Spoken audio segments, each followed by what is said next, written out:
성경 말씀은 마태복음 28장 16절에서 18절 말씀입니다. 마태복음 28장 16절에서 18절까지 말씀입니다.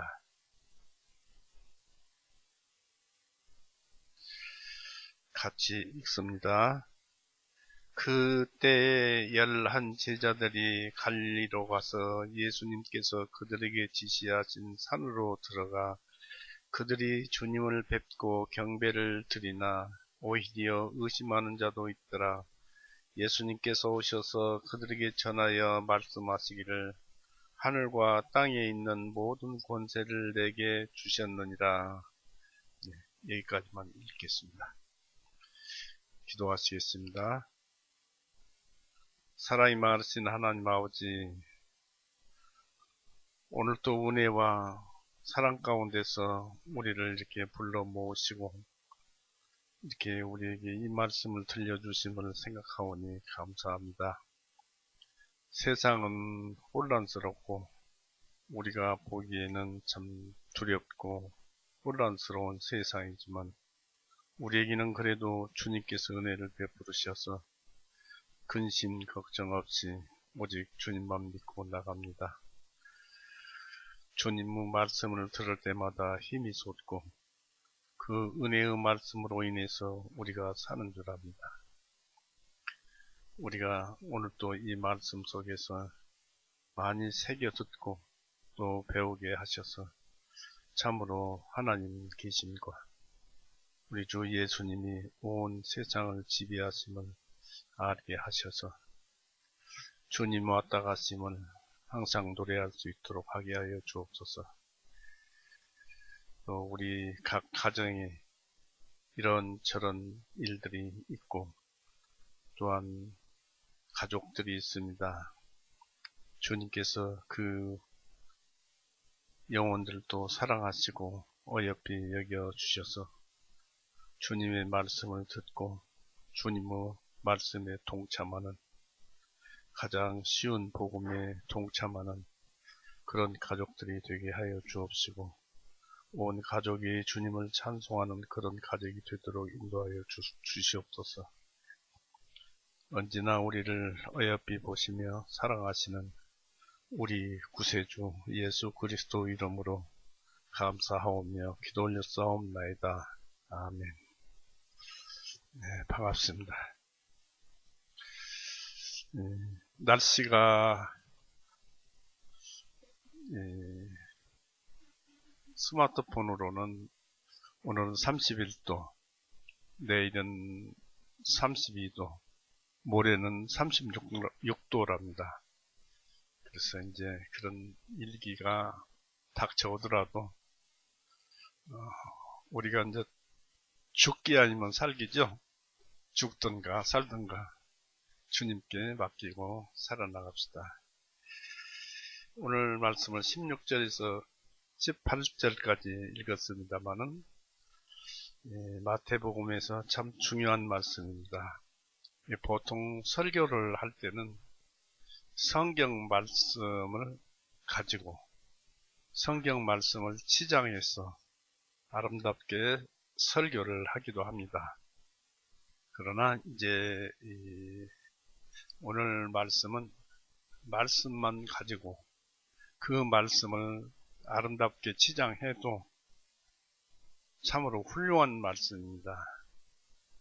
그래서 이 말씀을 오늘 살펴보면은 사도 마태는 누가복음과 요한복음에 기록된 예수님께서 나타나신 그 몇 가지 일들을 그냥 지나쳐 버리고 이 기록을 오래 기다렸다는 듯이 서둘러 기록하고 있습니다. 이 말씀은 모든 말씀들 중에서 가장 엄숙한 것으로서 주님께서 죽으시기 전과 부활하신 후에도 거듭 약속되고 명령된 말씀입니다. 몇 가지를 살펴본다면 제자들은 그 명령을 따라서 이 주님이 나타나신 곳에 모였습니다.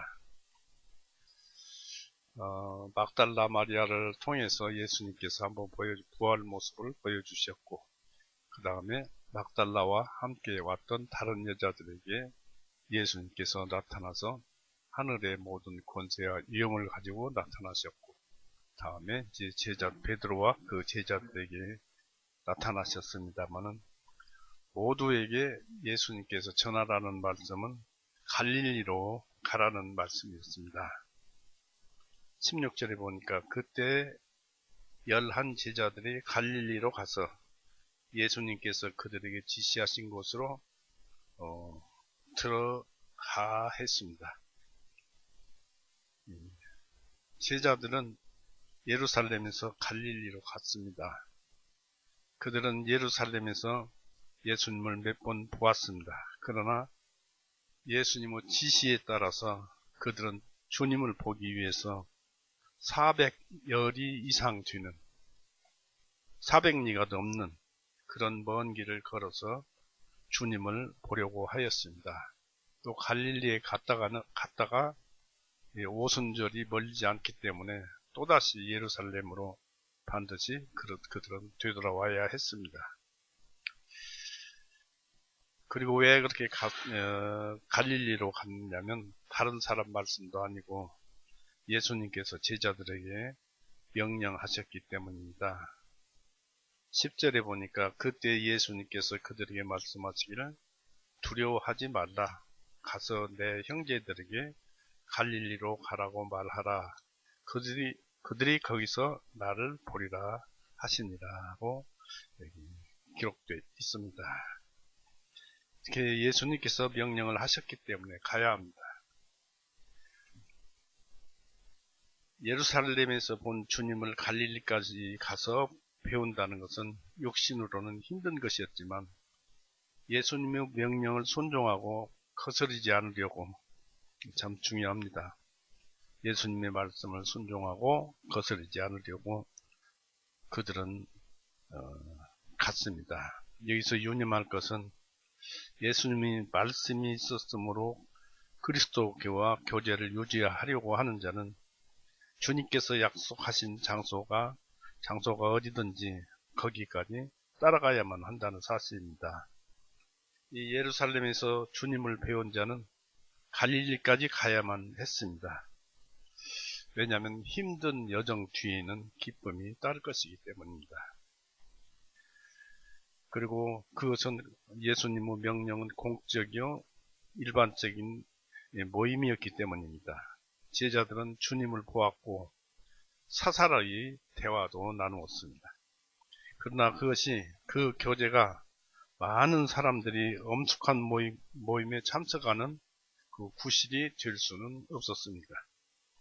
여기서 유념할 것은 우리들이 행한 하나님과의 은밀한 교제가 우리가 기회 있을 때마다 공중 예배에 참석하지 않게 하는 구실이 되어서는 안 된다는 사실입니다.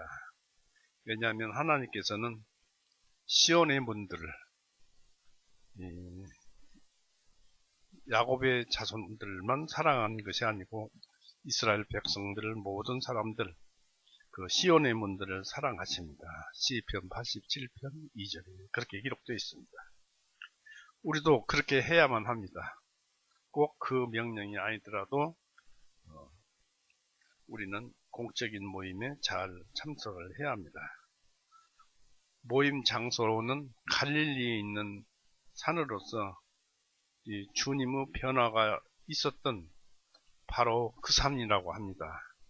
아마도 이 산은 주님이 존귀하게 되시고 저 윗세상으로 하늘로 승천하실 때 그때 나타나기 위함이었던 것 같습니다. 사도행전 1장 11절 보십시오. 그러니까 그 장소가 사도행전 1장 11절에 보시면은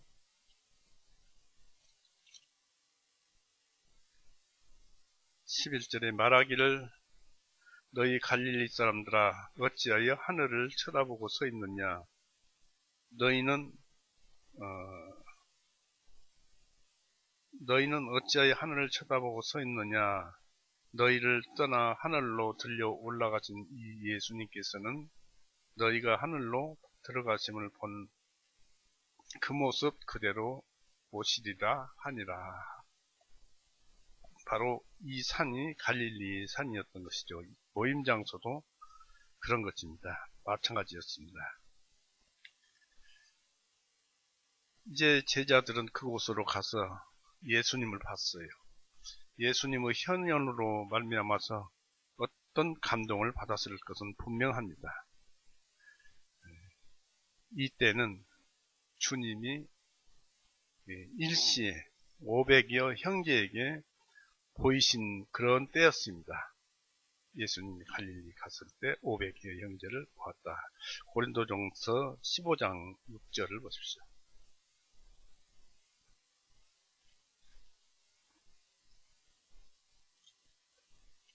고린도전서 15장 6절 5절부터 볼까요? 5절부터 보겠습니다. 고린도전서 15장 5절은 게바에게, 이건 게바는 이제 베드로인데 게바에게 보이시고 그 후에 12제자에게 보이시고 그 후에는 500명이 넘는 형제들에게 일시에 보이셨나니 그들 중에 대부분은 지금까지 살아 있으니 더러는 잠들었느니라. 바로 이때 당시에 만났던 제자들을 가리키고 있습니다.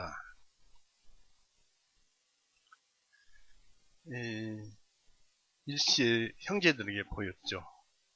그런데도 예수님이 현현으로 나타났는데도 어떤 사람들은 그들이 맨 처음에 먼 거리에서 공중 위에 계신 예수님을 보았다고 생각을 합니다.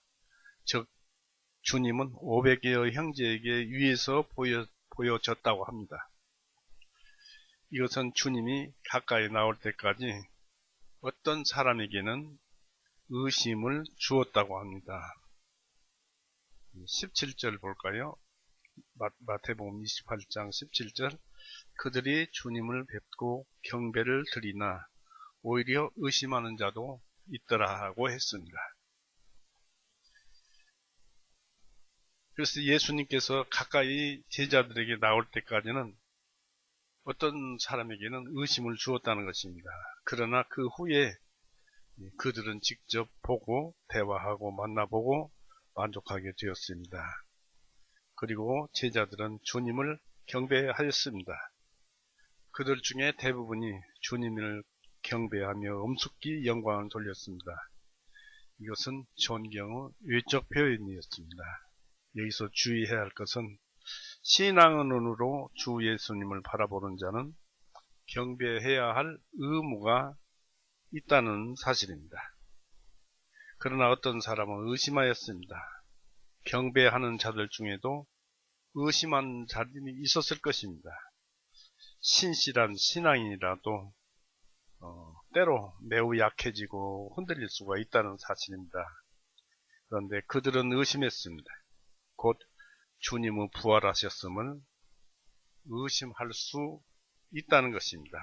그러나 이러한 의심들은 후에 없어졌으며 신앙은 완전한 확신에까지 성장하였으며 또한 제자들이 믿기 전에 의심하였다는 사실은 오히려 그리스도의 존귀를 한층 높여주는 것입니다.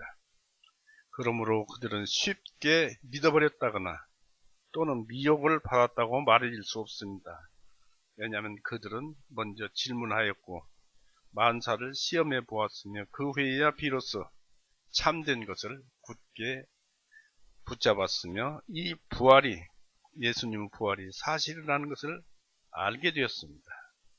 예수 그리스도는 그들에게 무엇을 말씀하셨습니까? 18절에서부터 20절을 봅니다. 예수님께서 오셔서 그들에게 전하여 말씀하시기를 하늘과 땅에 있는 모든 권세를 내게 주셨느니라. 그러므로 너희는 가서 모든 민족들을 가르치며 그들에게 아버지와 아들과 성령의 이름으로 집례를 주며 내가 너희에게 명령한 모든 것들은 무엇이든지 그들에게 가르쳐 지키게 하라. 보라, 내가 세상의 끝까지 너희와 항상 함께 있느니라 하시니라. 아멘. 그랬습니다. 개역성경에는 항상 함께 있으리라. 그러나 거듭난 자에게는 항상 함께 있느니라 하는 이 말씀이 옳은 말씀입니다. 예수님은 제자들 중에 의심하는 자들이 있었지만 그 때문에 그들을 거절하지 않으셨습니다. 왜냐하면 주님은 상한 갈대를 꺾지 않으십니다. 또 주님은 가까이 오셔서 그들 신앙의 의심을 정복해 할 수 있는 확실한 부활의 증거를 제시하셨습니다. 제자들 뿐만 아니라 오늘날 우리들의 신앙을 굳어지게 굳게 하시려고 또 우리를 위해서 말씀 주시기 위해서 하나님께서 가까이 나아가신 그 주님은 하나님의 말씀을 우리들에게 전해 주시려고 우리에게 가까이 나오십니다. 즉 우리 마음에 와서 계시고 우리의 심령에 양심에 깨우침을 주려고 나오십니다. 예수님께서는 그리스도 왕국 제자들에게 위대한 권한을 나눠주셨어요. 그래서 그들을 대사로 파송을 했습니다. 오늘 아까 18절에서 20절까지 읽었습니다만은 이 대헌장을 개봉함에 있어서 우리는 두 가지 일들을 살펴볼 수가 있습니다. 예수님께서 아버지에게 직접 받은 사명이 있습니다. 바로 제자들 중 누군가에게 네가 어떤 권세로 이런 일을 하느냐, 또 누가 그 권세를 주었느냐고 묻게 될 때를 대비해서 제자들에게 권세를 부여하려고 하실 때 주님은 제자들과 우리들에게 뭐라고 말씀하시느냐면 하늘과 땅의 권세를 내게 주셨느니라고 말씀하고 계십니다. 즉 우리가 하나님의 말씀을 지키고 전도할 때는 하나님의 권세가 우리 안에서 역사하고 있다는 사실입니다. 이 말씀은 매우 위대한 말씀이며 주님 이외에는 그 누구도 그렇게 말할 수 없습니다. 이로써 주님은 그리스도교의 위대한 근원인 중보자로서 우주적인 통치를 강조하고 계십니다. 주님은 모든 권세를 가지셨습니다. 몇 가지를 살펴봅니다. 주님은 어디로부터 이 권세를 받으셨을까요? 바로 예수님은 이 권세를 스스로 취하거나 빼앗지 않으셨습니다. 그 권세는 예수님께 주어진 것입니다. 예수님은 모든 존재의 근원이요 따라서 모든 능력의 근원이 되시는 분에게서 합법적으로 권세를 물려받았습니다. 하나님께서는 예수님을 왕으로 세우시고 또 예수님께 왕관을 씌우셨습니다. 시편 2편 6절에 기록되어 있고 누가복음 1장 32절 보실까요? 누가복음 1장 32절에 왕관을 씌우셨어요. 1장 32절에 그분은 위대하시고 지극히 높으신 분의 아들이며 아들이라 불리우실 것이요 주 하나님께서 그분에게 그분의 조상 다윗의 왕자를 주실 것이며 했습니다. 예수님은 아버지와 동등이신 하나님이시기 때문에 다시 한번 말씀드립니다. 예수님은 아버지와 동등이신 하나님이시기 때문에 모든 권세는 본래적으로 또한 필수적으로 우리 예수님, 곧 예수님의 것입니다. 모든 권세 필수적으로.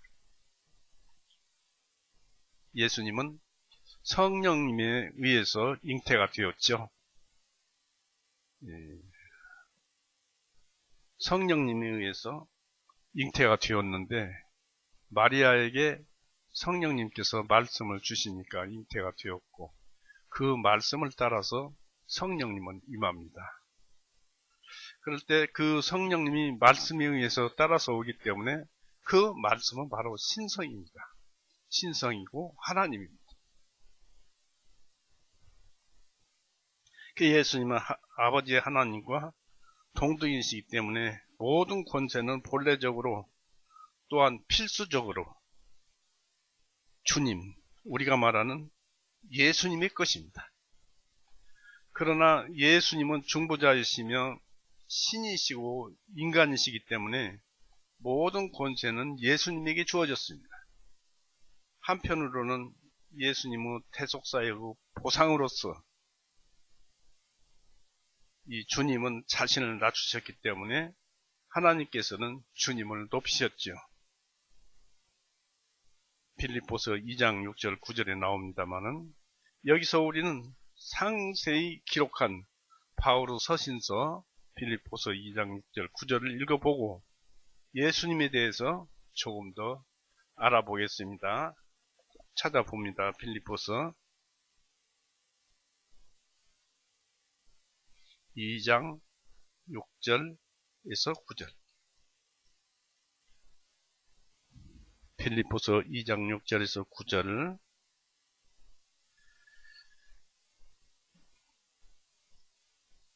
그분께서 하나님의 형체로 계심으로 예수님께서 하나님의 형체로 하나님이 이 땅에 예수님으로 오셨다. 예수님 자체가 하나님이시다. 그런 얘기입니다. 그분께서는 하나님의 형체로 계심으로 하나님과 동등하심을 취할 것으로 여기지 아니하셨으나 그분 자신의 명성을 만들지 아니하시며 자기 위에 종의 형체를 입으시고 사람의 모습이 되셨으며 사람의 모양으로 나타나시어 그분께서 자신을 낮추시고 죽음에 이르기까지 복종하셨으니 곧 십자가에 죽으심이라.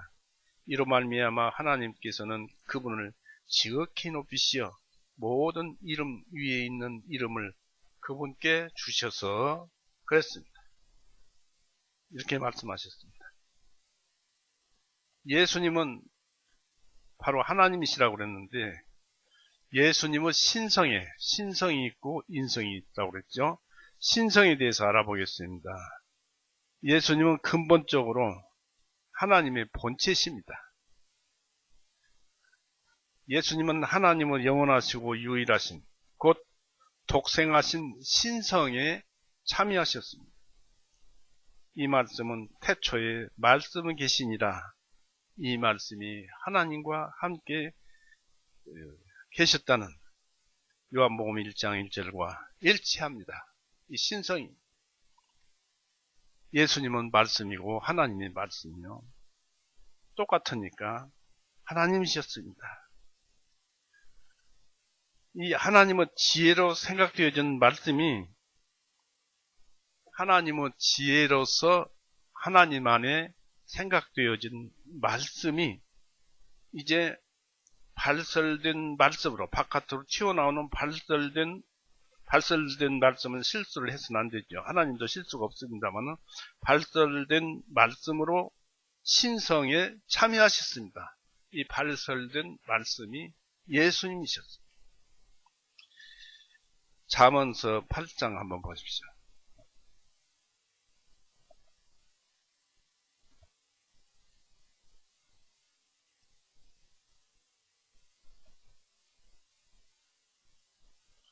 잠언서 8장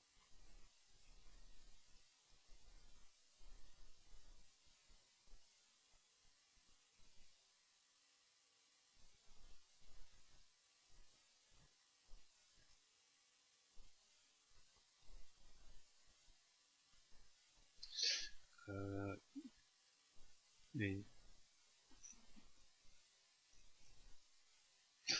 말씀이 이제 길어질 수도 있겠습니다만은 먼저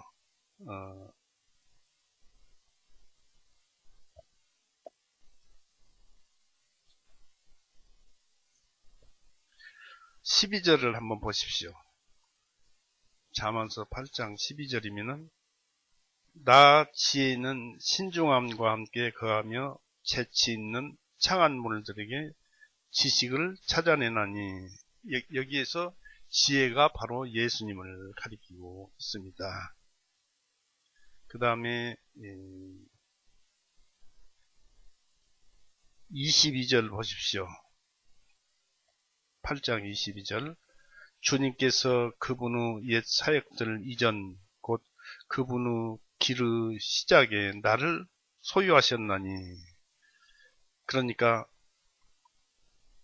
이 하나님께서 무슨 일을 처음 하실 때 그때 그분의 하나님의 길의 시작에 나 지혜를 소유하셨다. 바로 예수님을 소유하셨고 지혜를 소유하셨다라고 합니다. 그래서 24절에 영원부터 처음 시작부터 땅이 있기도 전부터 내가 세움을 받았느니라. 하나님 안에 지혜가 있었다는 것입니다. 지혜가 바로 예수님이요 말씀입니다. 그래서 이제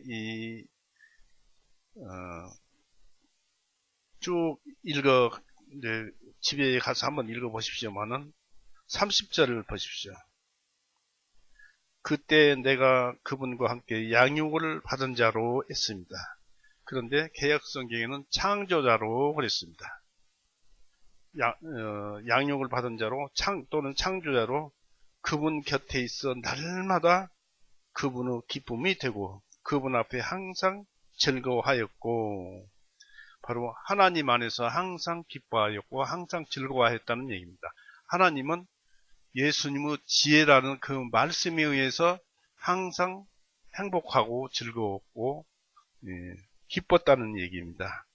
바로 그 지혜에 의해서 하나님 안에 말씀이 있었습니다. 생각되어진 말씀입니다. 그 말씀이 밖으로 튀어나온 것이 예수님인데, 천지 창조할 때 하나님께서 태초에 천지를 창조하시니라 말씀하시고 또 빛이 있으라 하시니까 빛이 있고 했는데, 그것은 예수님이 말씀을 하니까 빛이 생겨난 거예요. 바로 그 처음에 창조하신 분이 예수님이십니다. 그분이 발설된 말씀에 의해서 온 세상은 창조가 되었던 것입니다.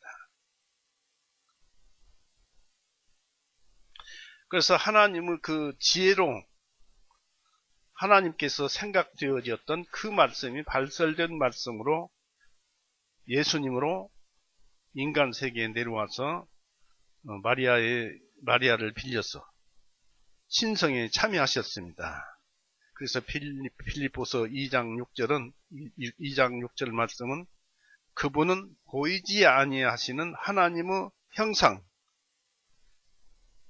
바로 이제 형체, 보이지 아니하는 형상이니까 골로새서 1장 15절을 보십시오.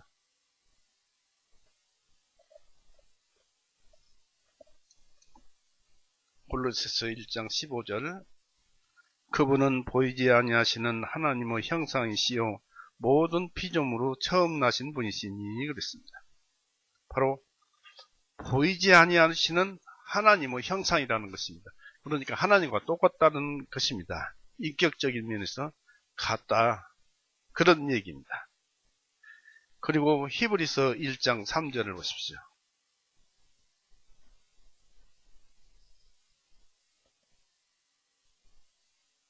히브리서 1장 3절.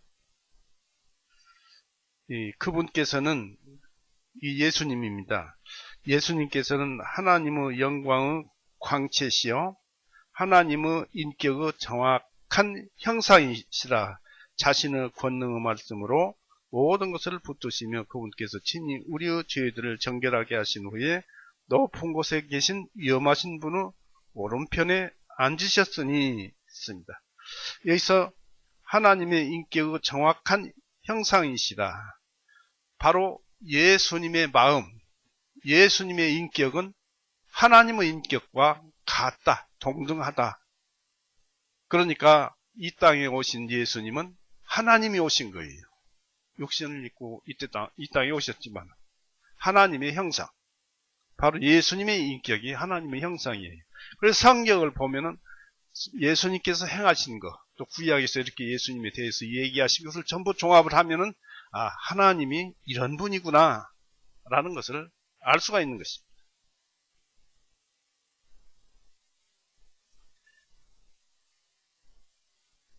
예수님께서 이 땅에 오실 때 예수님은 하나님과 동등됨을 탈취한 것으로 여기지 아니하셨다고 빌립보서 2장 6절에 그렇게 기록되어 있죠. 다시 한번 보십시오. 빌립보서 2장 6절, 그분께서는 하나님의 형체로 계심으로 하나님과 동등하심을 탈취한 것으로 여기지 아니하셨으나, 이 말이 참 묘하게 어떻게 보면은 잘 생각해서 들어야 되는데, 우리가 여기서 보면은 어떤 것을 알 수가 있느냐면,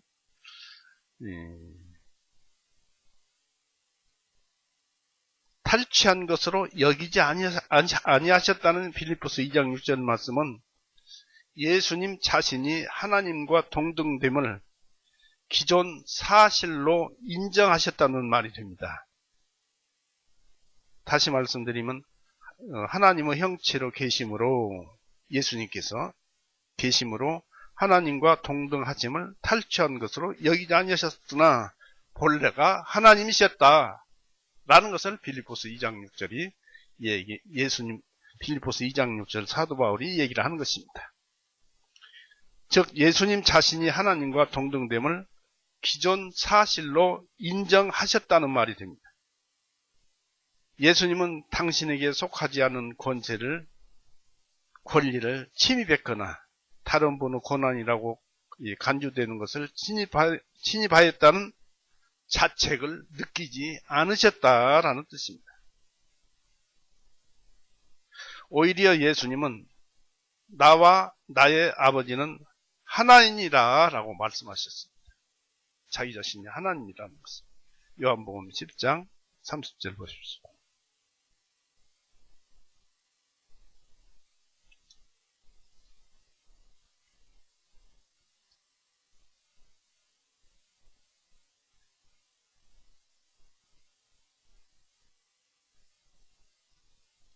요한복음 10장 30절이라고 그랬죠. 보십시오. 나와 나의 아버지는 하나이니라 하시니라 하니까 유대인들이 돌을 들어서 예수님을 치려고 했지만은 예수님께서 자신이 하나님의 형상인 것을, 즉 하나님인 것을 얘기를 한 것입니다. 하나님의 인격과 같은 것을 얘기한 것입니다. 똑같다는 것을. 그리고 마가복음 16장 12절에 주님이 두 제자들에게 다른 형체로 나타나셨습니다. 빛나는 그런 얼굴을 하시고 나타나셨죠. 또 마태복음 17장 12절 변화산에서 엘리야와 모세와 예수님께서 변화되어서 나타나셨는데 그분이 바로 하나님의 형상을 띠고 나타나셨다는 것이죠. 그리고 예수님은 하나님이셨지만 동등됨을 육신을 입고 오셨으니까 마리아를 통해서 이 세상에 육신을 입고 오셨는데 죽어야 할 육신을 이 세상에 입고 오신 것입니다. 그래서 예수님은 하나님이셨지만 동등됨을 취할 것으로 여기지 아니하셨습니다. 본래부터 예수님은 하나님이셨습니다. 이제 예수님이 신이신 두 본성 중 이제 인성에 대해서 알아봅니다. 신이신 예수님은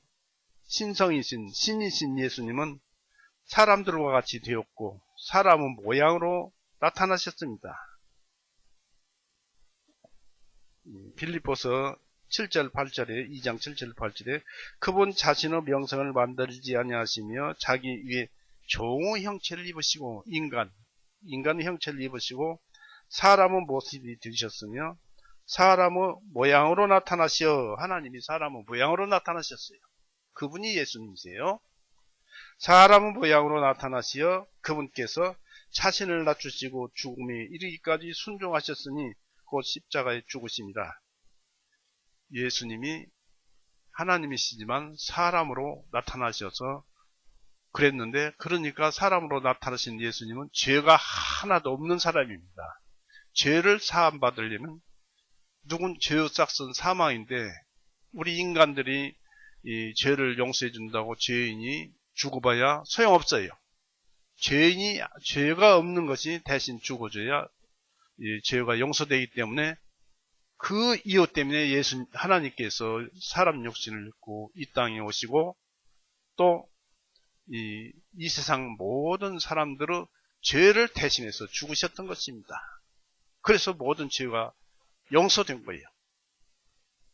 한 사람 아담으로부터 죄가 들어왔듯이 예수님 한 분으로 세상 모든 죄가 싹 거두어 없어져 버린 것입니다. 즉 세상의 죄는 많지만 지옥 갈 형벌이 저주가 없어졌다는 얘기입니다. 죄는 아직도 남아있지만은 아무리 죄를 지어도 한번 구원받은 사람은 지옥은 가지 않는다. 형벌은 받지 않는다. 그 일을 위해서 예수님께서 오신 것입니다. 그리고 주님은 실제로 그리고 참 사람이었고 우리와 같은 혈육을 입으시고 인간의 본성과 관습을 지니셨어요. 그렇게 관습을 지니시고 세상에 나타나셨습니다.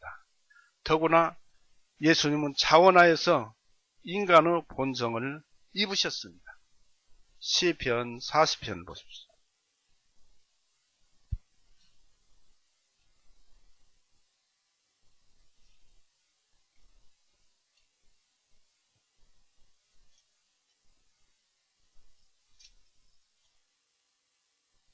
시편 40편 7절 8절 보세요.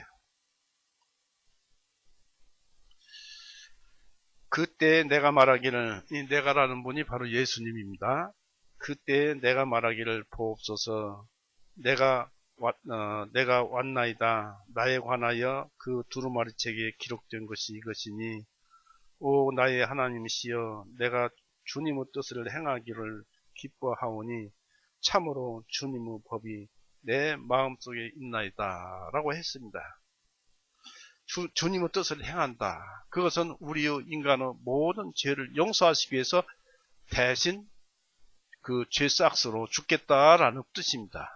그래서 하나님께서 세상을 이처럼 사랑하사 독생자를 주셨으니, 바로 예수님을 주셨으니 이는 저를 믿는 자마다 멸망치 않고 영생을 얻게 하려 하심이라는 말씀이 오늘날은 이루어졌지요. 이렇게 오신 것은 예수님 스스로 행위였고 예수님 자신의 동의에 의해서 그리하였습니다. 이제 우리를 생각해 보십시다. 우리는 인간의 본성을 입은 것도 주님과 같은 방법처럼 입었다고 말할 수는 없습니다. 역시 우리도 하나님께로부터 왔지만 예수님처럼 똑같이 그렇게 왔다고 할 수가 없다는 얘기입니다. 우리는 예수님처럼 지혜롭지도 못하고 하나님의 말씀도 아니지만은 하나님의 말씀에 의해서, 그 예수님 말씀에 의해서 탄생되었죠. 히브리서 2장 16절을 보십시오.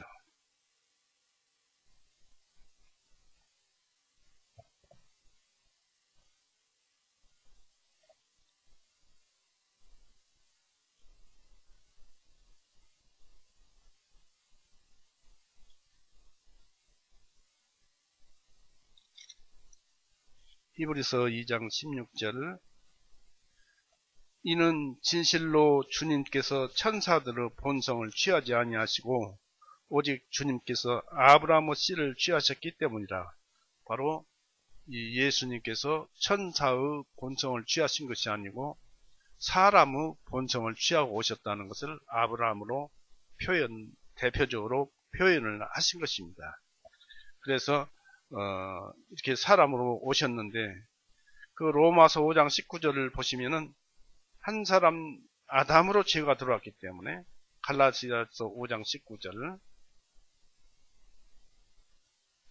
19절 보시면, 이는 한 사람의 불순종으로 인하여 많은 사람이 죄인들이 될 것 같이 한 분의 순종하심으로 많은 사람이 의롭게 될 것이기 때문이라. 바로 예수님께서 골고다에서 피 흘리고 죽으심으로써 우리를 의인으로 만들어 주신 것입니다. 우리가 믿어야만 의인입니다. 그냥 듣기만 해서 의인이 아니라 양심이 깨닫고 양심이 확 뒤집어져야 합니다. 그래야 의인이 됩니다. 우리가 예수님 교회를 다니고 예수님을 믿는 것은 어떤 그 도덕적인 교회나 일반 교회에서는 아무리 믿어도 양심이 뒤집어지지는 않습니다.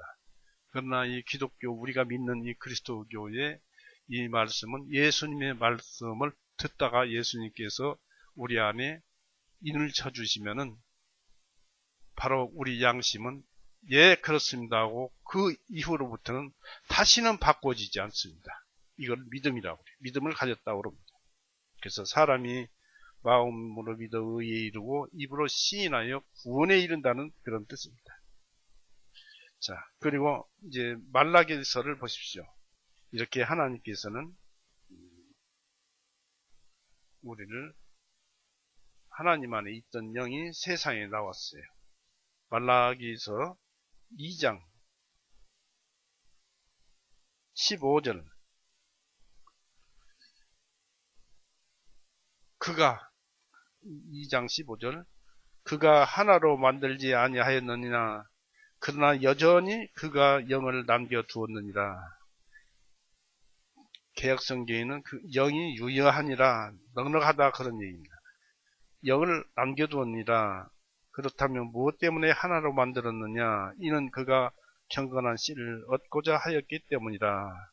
그러므로 너희는 영을 주의하여 아무도 자기의 젊을 때의 아내와 배반하지 말게 할지니라 했습니다. 그래서 안식구를 주는 것은 여자를 주는 것은 하나님께서 이렇게 짝을 맺어 주신 것이니까 배반하지 말라. 경건한 씨를 얻기 위함이다. 그래서 하나님께서 영을 보내주셔서 우리는 세상에 나온 것이죠. 그런데 예수님께서는 이 말씀이 육신이 되셔서 본래부터 이 온 세상의 계획을 다 하나님의 경륜 가운데서 아시고 예수님을 보내셨는데 이 예수님께서는 자신을 비우시고 즉 천상에 그리고 이전에 하나님으로서의 존귀와 영광된 모습을 벗어버리고 인간 본성의 누더기를 입으신 분이 예수님입니다. 예수님은 범사에 우리와 같이 되셨습니다. 히브리서 이게 인성입니다. 예수님의 인성을 가지셨다는 얘기입니다. 히브리서 2장 다시 한번 보십시다. 2장 16절 17절 히브리서 2장 16절 17절 이는 진실로 주님께서 천사들의 본성을 취하지 아니하시고 오직 주님께서는 아브라함의 씨를 취하셨기 때문이다. 그러므로 주님께서 모든 일에 자기 형제들과 같이 되심이 마땅하니 하나님께 속한 일에서 긍휼이 많으시고 신실하신 대제사장이 되시어 백성의 죄들을 위하여 화해를 이루심이라. 이분이 바로 예수님이십니다.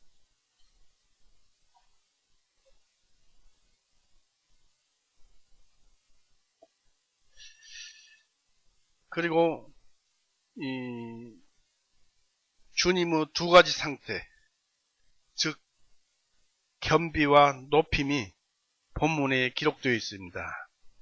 주님의 즉 빌립보서의 2장 그 6절 이후서부터 기록되어 있는데 주님의 겸비는 겸손은 인간의 형상과 모습을 취하셨을 뿐만 아니라 종의 형체, 즉 천한 인간의 그 모습을 취하셨습니다. 예수님은 하나님이 선택하신 종일 뿐 아니라 인간들에 대한 사역자가 되었으며 그들 가운데 천한 종의 몸을 입으시고 봉사하셨습니다. 언뜻 생각하기는 예수님은 어느 큰 나라의 왕자가 되어서 영광 중에 태어났어야 옳았을 것이라 가정을 합니다. 그러나 주님은 정반대로 종의 형체를 취하셨습니다. 예수님은 미천하게 자랐고 아마도 공생의 전까지는 아버지와 함께 인간 아버지, 요셉이라는 인간 아버지와 함께 목수일을 함께 했으리라고 생각됩니다. 주님의 전체 생애는 겸비와 천함과 빈곤과 불명예의 삶이었습니다. 주님은 성경에서도 기록되었지만 머리둘 곳이 없었으며 또한 남의 도움을 받고 살았고 슬픔의 사람이었고 비탄에 익숙한 사람이었습니다. 주님의 생은 비천한 것이었습니다. 가난하고 무엇보다도 주님의 최고 겸비는 골고다에서 나무에 달려서 못 박혀 죽는 죽음이었습니다. 한마디 말씀도 없었고 반항도 없었고 아무 대꾸도 없었고 그렇게 골고다에서 죽었어요. 왜냐하면 죄의 싹은 사망이니까 그렇게 죽었어요. 그렇게 예수님께서 죽으심으로 우리에게 내려야 할 형벌이 예수님에게로 다 넘어가 버린 거예요. 그러면 우리 죄가 없어졌어요. 예수님이 이때 죽으실 때 2000년 전에, 그것도 2000년 전에 예수님께서 죽으심으로 오늘날 우리의 형벌이 전부 예수님께 넘어가서 없어진 거예요. 하나님의 권한과 하나님의 방법과 하나님의 절대 방법에 의해서 그렇게 되어진 것입니다. 예수님의 죽으심은 이렇게 값어치가 있는 것입니다.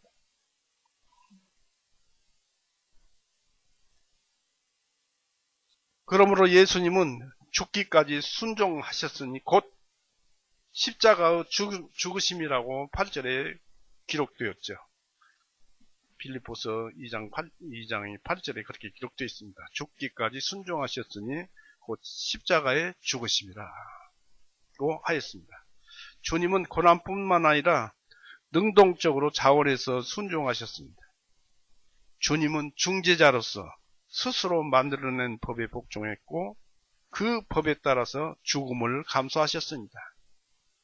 그러니까 율법도 예수님께서 내놓은 것이라고 볼 수 있습니다. 복음이 있습니다. 그러나 예수님께서 이렇게 골고다에서 피 흘리고 죽으시고 부활하심으로써 이제 모든 것이 없어져 버렸죠. 그러므로 주님은 나는 생명을 버릴 권능도 있고 다시 취할 권능도 있으니 이 명령은 나의 아버지로부터 받았느니라. 예수님께서 골고다 나무에서 못 박혀 죽으셨지만은 나는 이렇게 목숨을 버릴 권세도 있고 권능도 있고 다시 취할 권능도 있다. 그런데 이 말씀은 나의 아버지께로부터 받았느니라 했습니다. 요한복음 10장 18절을 보십시오. 요한복음 10장 18절.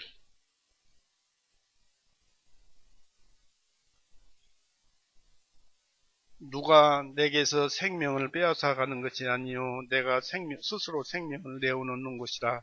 내게는 그 생명을 내어놓을 권능도 있고 다시 취할 권능도 있으니 이 명령을 나는 나의 아버지께로부터 받았느니라 하시니라. 놀라운 말씀이죠. 하나님의 말씀은 사실로서 한 번 말씀하시면 그것이 그대로 드러난다는 것입니다. 예수님께서 죽으셨잖아요. 예수님께서 살아나셔야 하는데 예수님께서 살아날 것이라는 그 말씀을 예수님께 주었기 때문에 예수님이 하나님 말씀을 아주 꼭 믿었잖아요. 그 예수님도 그 믿음에 의해서 다시 부활하셨잖아요. 본래 하나님이셨지만 그 믿음에 의해서 부활하신 것입니다. 다시 볼까요?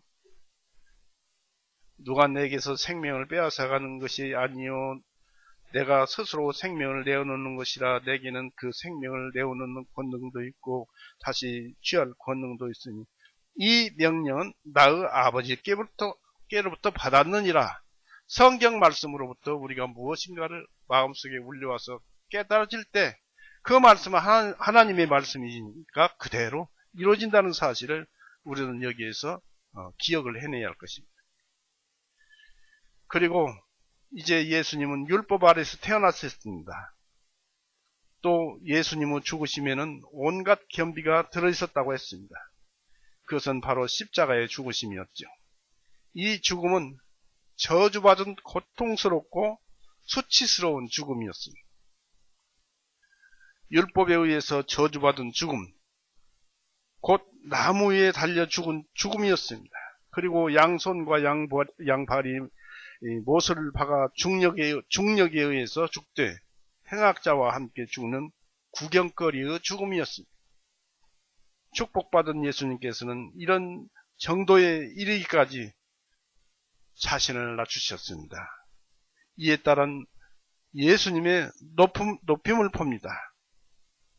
낮아졌기 때문에 하나님께서 높이신 거예요. 우리도 낮아지면 높아질 수 있는 거예요. 이거 잊지 마십시오. 이에 따른 예수님의 높임을 봅니다. 이렇게 자신을 낮추심으로 하나님은 주 예수님을 지극히 높이셨습니다. 9절에 그렇게 기록되어 있죠. 빌립보서 2장 9절에 주님의 높임은 주님의 겸비에 대한 보상이었습니다. 곧 주 예수님께서 자신을 낮추셨기 때문에 하나님이 예수님을 높이시되 지극히 최고의 높이까지 올리셨습니다. 그 예수님이 어디까지 올리셨을까요? 베드로전서 3장 보십시오.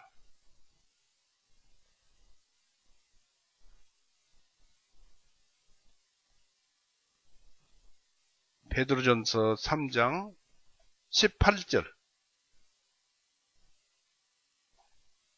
이는 그리스도께서도 죄들을 위하여 한 번 고난을 받으시어 의인으로서 불의한 자들을 대신하셨기 때문이니 육신으로 죽임을 당하시고 성령님으로 살리심을 받으셔서 하나님의 말씀이 있었다고 그랬잖아요. 요한복음 10장 18절에. 즉 하나님은 원래 예수님은 살 수 있는 권능을 가지고 있지만 하나님은 말씀이 있어야 살 수 있어요. 능력이 있어도 하나님이 말씀이 없으면 못 살아요. 하나님께 받았기 때문에 그 능력으로서 살림을 받되 성령님으로 살리심을 받으셨어요. 예수님. 그러니까 이 하나님으로 살리심을 받으셨다는 것입니다. 하나님은 영이신이 하셨는데 바로 이 성령으로 살리심을 받으셨어요.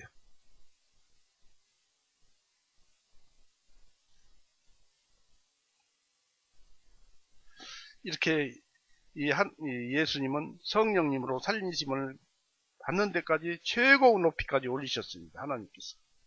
여기서 하나님은 예수님의 전 인격, 즉 신성은 물론 인성까지도 같이 성령님으로 높이셨습니다.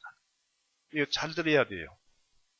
이것은 하나님께서 예수님의 부활 시에 성령님으로 살리셨는데 신성만이 성령으로 살린 것이 아니라 인성까지도, 인격까지도, 인간의 인성까지도 이 세상에 와서 살아서 그 마음속에 기록되어 있던 그런 모든 것들도 인성까지도 성령으로 살리심을 받은 거예요. 그렇게 높이셨어요. 또 성령님으로 높이셨어요. 다시 한번 말씀드리면 하나님은 예수님의 전인격, 즉 신성은 물론 인성까지도 높이셨습니다. 왜냐하면 예수님께서는 인간의 형체는 물론 하나님의 형체를 입으신 분이시기 때문입니다. 예수님의 높임은 예수님의 신성의 입장에서 볼 때는 어떤 새로운 영광을 부여받은 것이라기보다는 예수님의 신성의 권리를 신성이 되찾은 것밖에 안 돼요. 또는 예수님이 세상에 있기 전에 아버지와 함께 가졌던 그 영광입니다. 그 신성이 신성을 입었으니까 높임을 받은 것은 아닙니다. 예수님께 그 신성이 있다가 다시 성령으로 살리심을 받은 것은 신성이 회복한 것, 영광을 회복한 것일 뿐입니다. 요한복음 17장 한번 보십시오.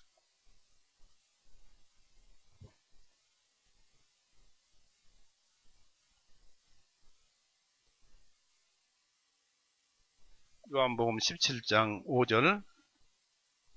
여기에 그렇게 표현하고 있죠.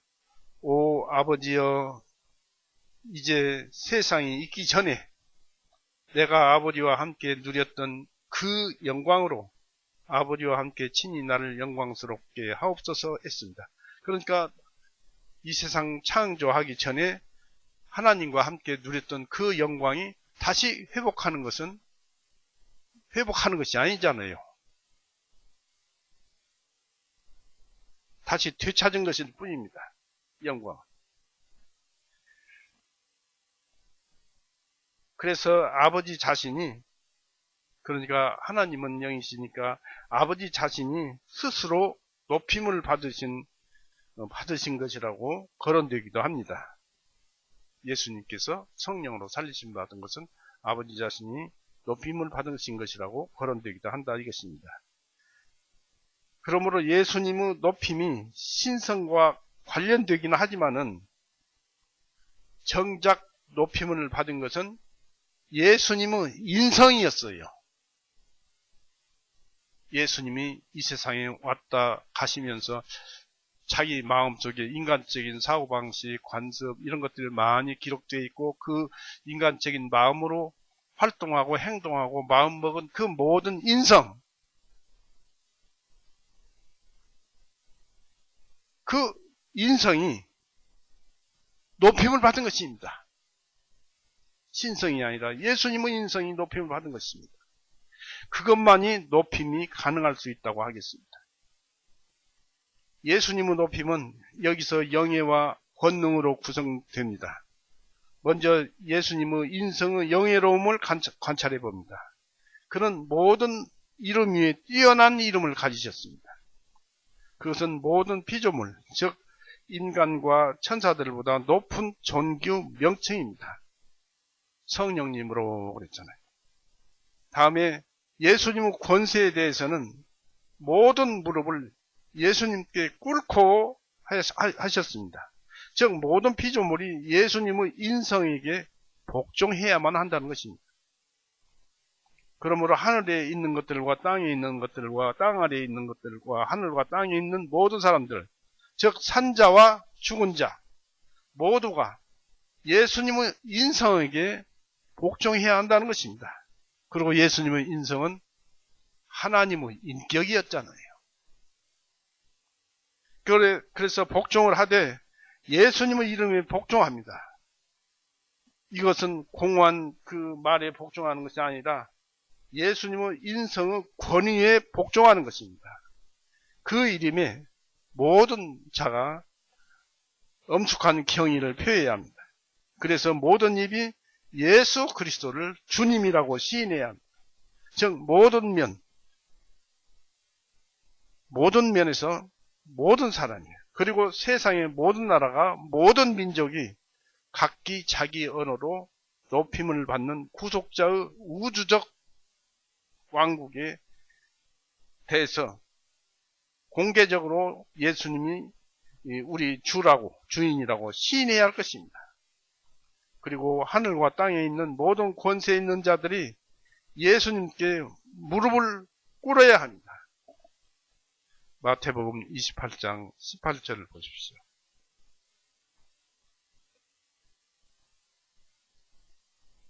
그들이 28장 18절 예수님께서 오셔서 그들에게 전하여 말씀하시기를 하늘과 땅에 있는 모든 권세를 내게 주셨느니라 했습니다.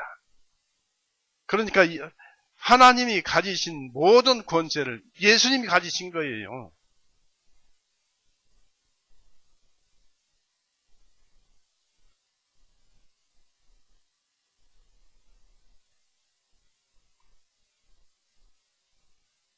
그리스도 왕국은 하늘과 땅에, 그리고 그곳들에 있는 모든 피조물들, 즉 인간은 물론 천사들에게, 그리고 산자는 물론 죽은 자에게까지 미칩니다. 이로써 아버지 하나님께서 영광을 받으십니다. 이런 사실을 명심합시다. 예수 그리스도를 주라고 고백하는 것이 곧 아버지의 영광이 된다는 사실입니다. 모든 영광을 예수님께서, 하나님께서 주셨기 때문에 예수님의 영광이 아버지의 영광이 된다는 것입니다. 왜냐하면 모든 사람이 아버지를 공경하는 것 같이 아들을 공경하게 하는 것이 바로 아버지의 뜻이기 때문에 그렇습니다. 요한복음 5장 23절 보십시오.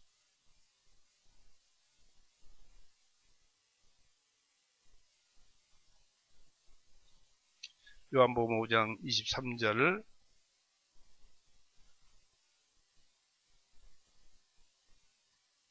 22절부터 볼까요? 아버지께서 아무도 심판하지 아니하시고 오히려 모든 심판을 아들에게 맡기셨나니, 그 까닭이 나오죠. 이것은 모든 사람들이 아버지를 존경하는 것 같이 아들을 존경하게 하려 함이라. 아들을 존경하지 아니하는 자는 그를 보내신 아버지를 존경하지 아니하느니라. 예수님을 존경해야만이 하나님을 존경하는 것입니다. 그것이 하나님 아버지의 뜻이기 때문입니다. 그리스도에게 주어지는 존경은 무엇이든지 결국 아버지의 존귀가 됩니다. 그러므로 나를 영접하는 자는 나를 보내신 이를 영접하는 것이니라고 했습니다. 예수님께서 그랬어요. 마태복음 10장 보세요.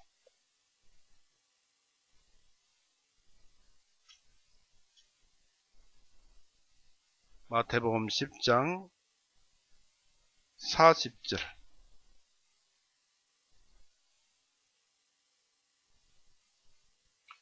너희를 영접하는 자는 나를 영접하는 것이요, 나를 영접하는 자는 나를 보내신 그를 영접하는 것이니라고 했습니다. 바로 예수님을 영접하는 자는, 예수님을 받아들이는 자는 하나님을 받아들이는 것이고, 또 우리가 거듭난 그리스도인들이 서로 영접하는 것은 예수님을 받아들이는 것이다. 왜냐하면 형제 자매들 속에 예수님이 계시기 때문에 그렇습니다. 바로 성령님이 그 안에 계시기 때문에 그렇습니다.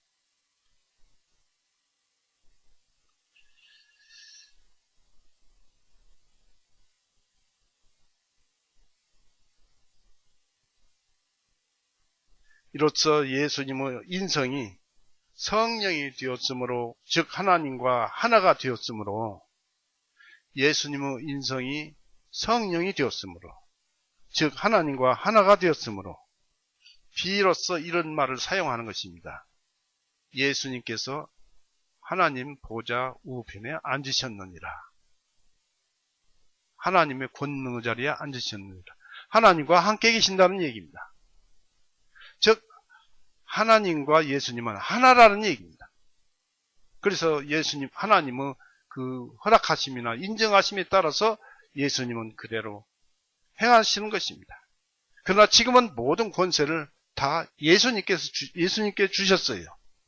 그 권세를 우리가 전도할 때는 다 우리에게 줍니다. 그래서 우리는 역사할 때 하나님의 역사가 나타나는 것을 볼 것입니다. 예수님의 인성이 성령이 되었으므로, 즉 하나님과 하나가 되었으므로 예수님께서 하나님 보좌 우편에 앉았다고 말하는 것입니다. 이제 마태복음 28장으로 가보십시다.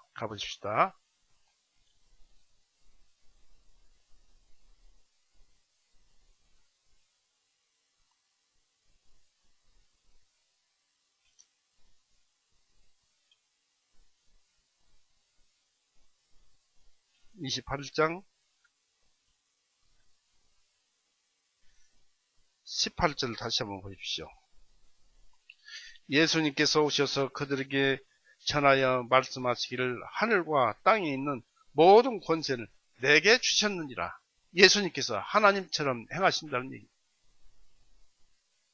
예수님이 이렇게 위대하게 주셨어요. 우리의 중보자이면서, 화목하게 해주시는 분이면서 우리의 죄를 용서하신 그분이 하나님처럼 행하신다는 얘기. 예수님은 또 중보자로서 신도 되고 인간도 되고, 그러니까 우리의 처지를 너무나 잘 아시죠. 하나님은 신인이시기 때문에 대속사역의 보상으로서 주님을 하나님께서 지극히 높이셨다고 하였습니다. 또 한편으로는 하나님의 목적을 따라 주어진 영광입니다. 예수님께서 이 권세와 이 권능이 주어진 것은 아버지께서 예수님께 주신 모든 사람에게 영생을 주게 하려 하심이라고 그랬습니다. 하나님께 권세를 주신 것은, 아버지께서 예수님께 권세를 주신 것은 모든 사람에게 영생을 주게 하려 하십니다. 요한복음 17장 보십시오.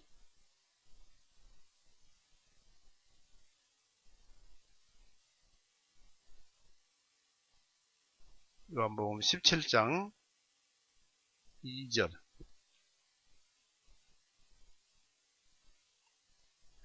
아버지께서 아들에게 모든 육신을 다스리는 권능을 주신 것은 아버지께서 아들에게 주신 많은 사람에게 영원한 생명을 주게 하려 하심입니다. 라고 했죠.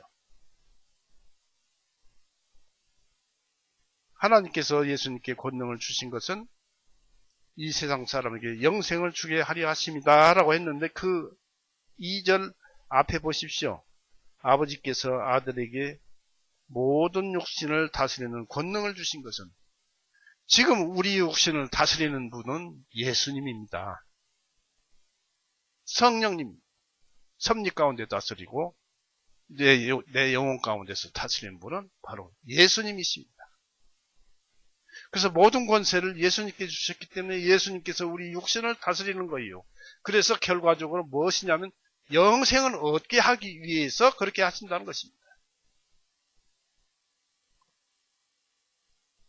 즉 보다 효과적이고 완전하게 우리를 구원하시기 위해서 예수님에게 권세가 주어진 것입니다. 이 권세는 예수님의 부활 시에 더욱 두드러지게 맡겨졌습니다. 사도행전 13장 더 간단하게 표현했는데, 사도행전 13장 33절 보십시오.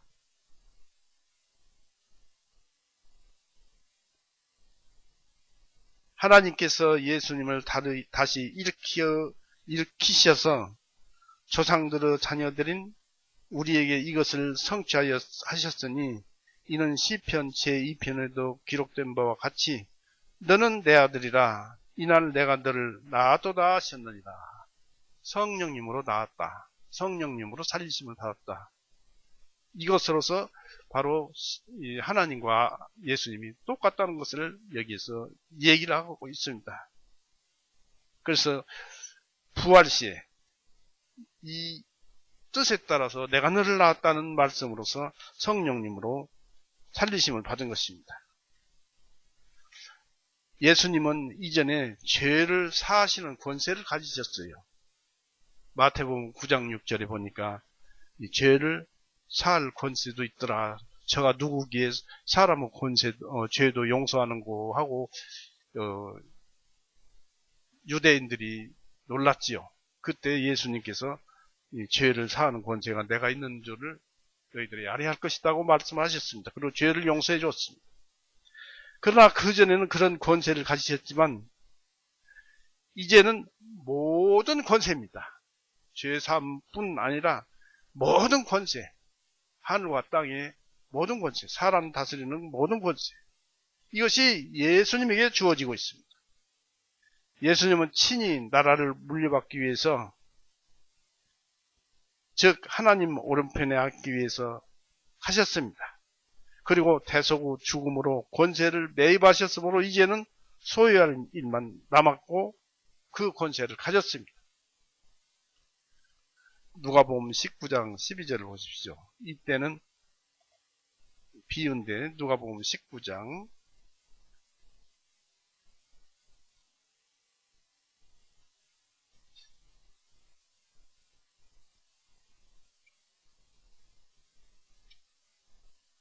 12절. 그러므로 주님께서 말씀하시기를 어떤 귀인이 자신을 위하여 왕국을 받아오려고 먼 나라로 가게 되었느니라. 바로 예수님께서 부활하셔가지고 하늘로 가신 것이죠. 그래서 그 모든 권세를 받아가지고 왔다는 얘기입니다. 그리고 하늘 오른편에 앉기 위해서 가실 것이라고 시편 100편을 보십시오.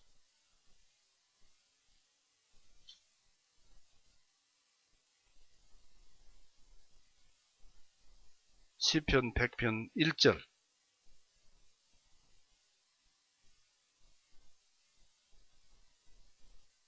시편 100편 1절에 너희 땅들아 주님을 향하여 즐겁게 소리칠지어다. 기쁨으로 주님을 섬기다. 노래하면서 그분의 면전에 나아갈지어다. 라고 했습니다. 바로 예수님을 가리킨 것입니다. 예수님께서는 대속의 죽음으로 모든 권세를 사들였어요. 이제는 이것을 소유할 일만 남아 있었었는데 이제는 예수님께서 그 권세를 모두 소유해 버렸습니다. 놀라운 일입니다. 예수님은 이 권세를 어디에 가지고 계십니까? 즉 우주적으로 생각할 수 있는 하늘과 땅에 가지고 계십니다. 그리고 예수님은 오직 유일하신 우주의 왕이요 만물의 주인이십니다. 만물의 주인이에요. 사도행전 10장 36절 한번 보십시오.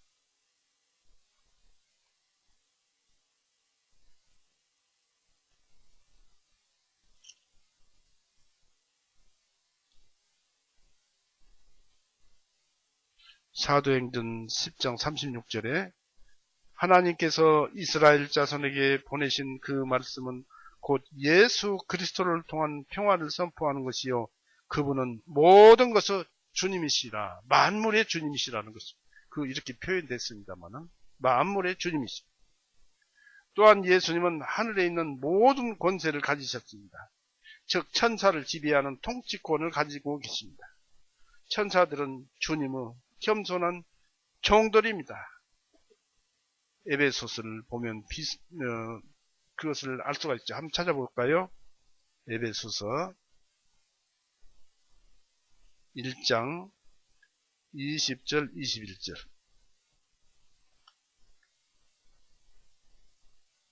그분께서 그 능력을 그리스도 안에서 발휘하시어 주님을 죽은 자들로부터 일으키시고 주님을 하늘의 초소들에서 자신의 오른편에 앉히셨으니 이는 모든 정사와 권능과 능력과 다스림과 이 세상뿐 아니라 오는 세상에서도 일컬음을 받을 모든 이름 위에 훨씬 뛰어나게 하셨으며 했습니다. 또 모든 것을 주님 발 아래 두셨고 주님을 교회에게 주시려 모든 것들 위에 머리가 되게 하셨느니라. 이젠 모든 세상을 예수님의 권세에 맡겨져 가지고 이 온 우주적인 것, 이 세상은 온 우주적인 것은 예수님의 권세에 의해서 굴러가는 것입니다. 그래서 예수님께서는 속죄와 대속을 위해서 아버지께 중재할 수 있는 권세를 가지셨습니다. 곧 성령님으로 살리심을 받으셨기 때문에 공급자로서가 아니라 요구자로서 간구하십니다. 하나님의 허락을 받으면 그대로 되는 것입니다. 그러나 예수님은 권세를 가지고 있고 다 할 수 있습니다. 로마서 8장 보십시오.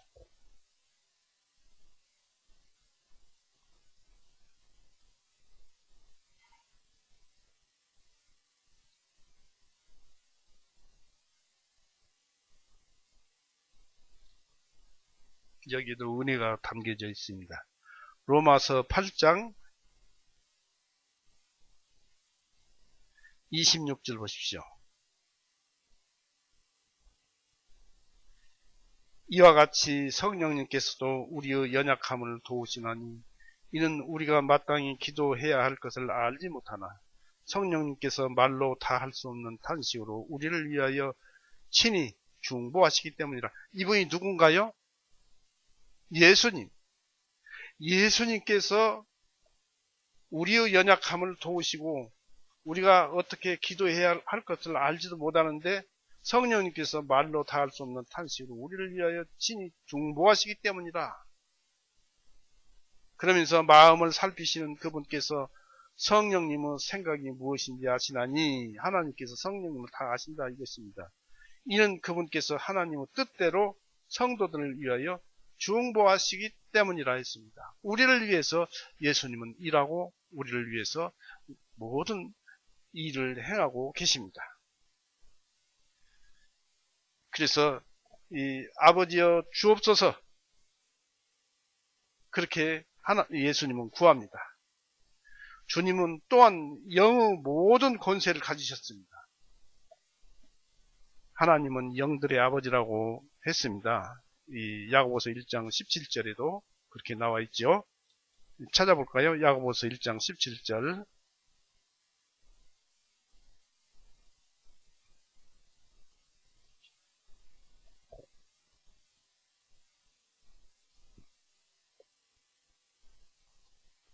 히브리서 다음에 야고보서 1장 17절에 모든 선한 선물과 모든 완전한 선물은 위로부터 곧 빛들의 아버지께로부터 했습니다.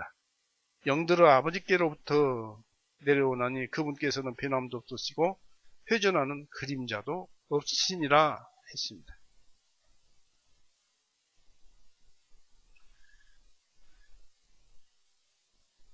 이제는 그래서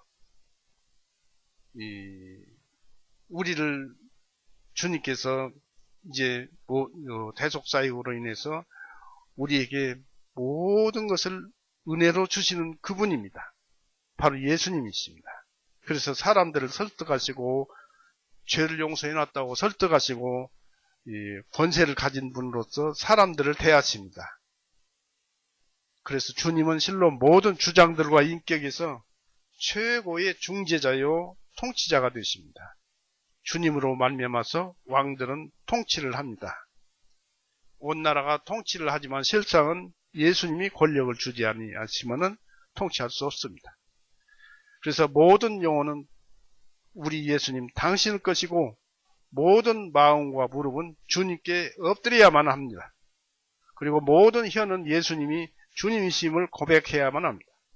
우리 구주 예수님이 제자들과 우리들에게 권세를 말씀하신 것은 주님께서 제자들에게 맡기신 권세에 대해서 제자들로 깨닫게 합니다. 깨닫게 하며 또한 그들에게 그들의 사명을 수행하게 하실 뿐만 아니라 십자가의 거치는 것을 제거하기 위해서 우리에게도 권세를 주십니다. 제자들은 이처럼 영광이 되시는 주님을 볼 때 나무에 못 박히신 그리스도에 대해 부끄러워할 이유가 전혀 없습니다. 그러므로 너희는 가서 나의 권세로 모든 민족들을 가르치며 그들에게 아버지와 아들과 성령의 이름으로 침례를 주라고 마태복음 28장 19절에 얘기를 하고 있습니다. 같은 말씀이 요한복음 20장 21절 23절에 있습니다. 살펴볼까요?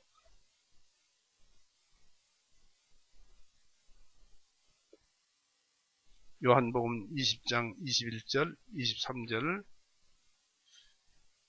마태복음에서는 침례를 주라고 했습니다만 그때 예수님께서 그들에게 다시 말씀하시기를 20절이라고 그랬죠? 21절 그때 예수님께서 그들에게 다시 말씀하시기를 너희에게 평강이 있을지어다 내 아버지께서 나를 보내신 것 같이 나도 너희를 보내노라. 이 말씀을 하신 후 그들 위에 숨을 내쉬며 말씀하시기를 너희는 성령님을 받으라. 너희가 누구 죄들인지 사면하면 그 죄들이 사면함을 받을 것이요 누구 죄들인지 그대로 두면 그 죄들이 그대로 있으리라 하시니라.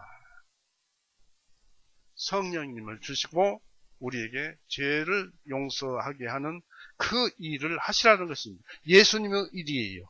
예수님의 일을 제자들에게 거듭난 그리스도인에게 맡겼다는 것입니다. 시킨다는 것입니다. 맡겼다는 것입니다. 그것을 사명으로 주셨어요. 마태복음 28장 19절 한 절 읽고 마치겠습니다. 마태복음 28장 19절 그러므로 너희는 가서 모든 민족들을 가르치며 그들에게 아버지와 아들과 성령의 이름으로 침례를 주며 그랬습니다. 침례를 주라는 것입니다. 그러니까 전도해서 많이 구원시켜 놓아라 그런 얘기입니다. 그리고 이 침례에 대해서는 다음에 또 상세히 풀어서 말씀을 하겠습니다. 오늘 이렇게 해서 마치겠습니다. 같이 기도하시겠습니다. 사랑이 많으신 하나님 아버지, 우리를 위해서 인간 예수, 우리 주 예수님을 세상에 보내셔서 우리의 모든 죄를 다 갚아놓게 하시고 큰 일도 아니고 또 엄청나게 큰 일도 아니고 작은 일도 아니고 그저 마음으로 들어서 믿기만 하면 그것을 하나님께서는 어여삐 보시고 그 사람들은 모든 죄를 용서하시는 그렇게 엄청난 일을 간단하게 해주시는 그런 일을 우리 예수님을 통해서 하게 하시고 우리로 믿게 하시려고 그래서 하나님의 자녀로 삼아서 하나님을 찬송하게 하시려고 우리를 세상에 보내시고 또 구원을 보내셔서 믿게 하시는 줄 압니다. 또 그런 줄 우리가 확실히 알았습니다. 그러므로 우리가 이 모든 말씀을 듣고 우리에게 모든 일이 닥쳐올 때 그것을 말씀에 의해서 슬기롭게 또 행하는 우리가 되도록 하게 하여 주옵시고 같은 값이면 우리에게 말씀을 전하는 기회를 제공해 주셔서 우리 마음에 있는 구원을 전하게 하여 주시옵소서. 또 바라옵기는 우리 가정과 또 우리 가족들, 우리 성도들 가정과 가족들 그 모든 자들에게도 주님께서 말씀을 보내셔서 주님이 이 구원의 말씀을 들어 얘기를 함으로써 예수님께 영광 돌리는 그리고 하나님께 영광 돌리는 그런 가정들, 그러한 가족들이 되도록 주님께서 사랑과 은혜와 기쁨으로써 우리를 즐겁게 하여 주시옵소서. 우리는 언제나 주님의 은혜만 구하고 바랄 뿐이옵니다. 우리를 죄에서 영원히 구원해 놓으시고 누구든지 믿으면 영생을 주시는 우리의 구세주 예수 그리스도 이름으로 아버지께 기도 올려옵나이다. 아멘.